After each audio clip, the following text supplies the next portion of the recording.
Boss, why has the London property market, since the credit crunch, been a completely different animal compared to the rest of the UK?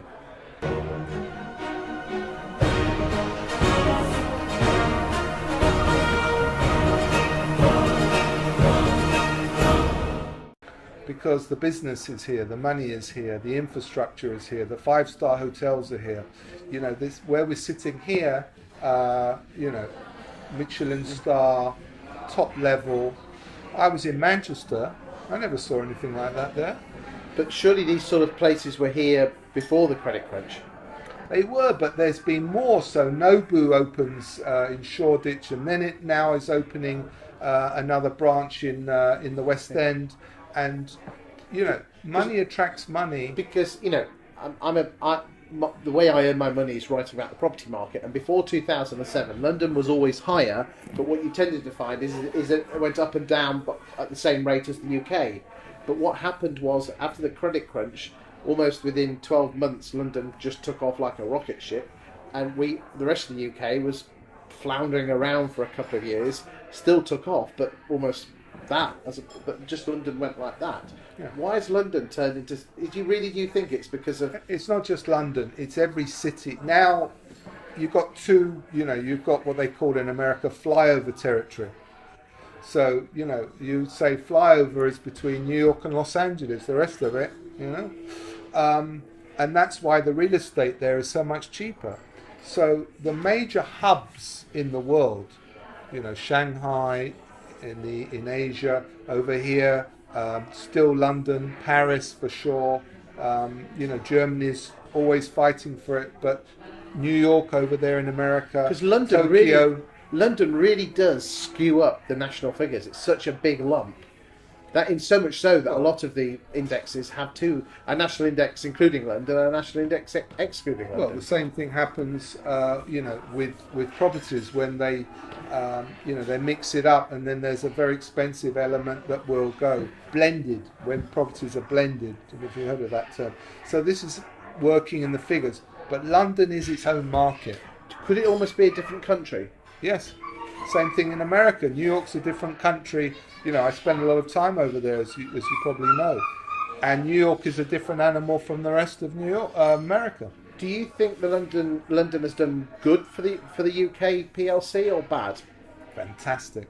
But what needs to happen is we need to go into the other cities, like I was going to say Italy, but they're not doing well as a country.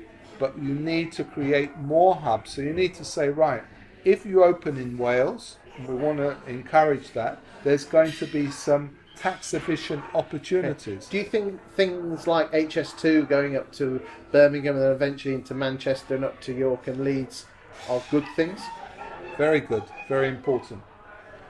So, do you think London is a great place to invest today, or do you think if you're looking for capital growth, you've always said assets are important, should people be looking outside London to invest their money, or inside London?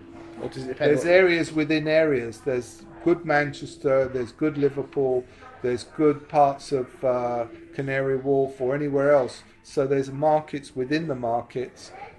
If you're a sophisticated investor, developer, then you know that there are certain areas that are not completely proof from what happens in terms of recessions and crashes. For example, going back, Camden was less affected by crashes, as you know, in London. Why? Because of various reasons. So you would say, okay, I'm going to spread my interests around. You've got to look at it in terms of the building element. If you're going to do some building, where are the builders? But rentals are very important. Surely, therefore, there's an opportunity for agents to act as buyer agents as opposed to just being selling agents to help and guide people in where the best places are to invest. Well, again, you've got people that call themselves these, they run around and they're acquisition agents, if you want. They're sort of, I've got this property, I've got that property. They haven't got anything. But they are essentially working for the buyers, location agents, I think they're called. They're okay. So you help people. What do you do, and what advice would you give to other people that could, hate to say copy you, but take reference from you? Well, they can't copy because we own the trademark, but they can certainly be inspired and influenced, and that's one of the reasons to do this video. We want people to be empowered by this. What I would say is that you need, if you deal with a broker of brokers, we bring the edge to everything that we do, and they want to bring their own different form of edge into it. So and that starts with a brand, because that's important, and then providing a service that makes makes you money, but makes the client even more money. Well, in our case, it's a level of bespoking relationships, but again, you have to understand what that word means. You have to really know what it is. I mean, I personally own 5 brands. You knew me as Boss, so Boss Bishop there. There was Fleur Couture, which was a luxury, the top that you could have in the luxury world. So we've been in the luxury world, hospitality world, stock market, property, and the crossover of the skill sets, no one else has got them to be able to do that.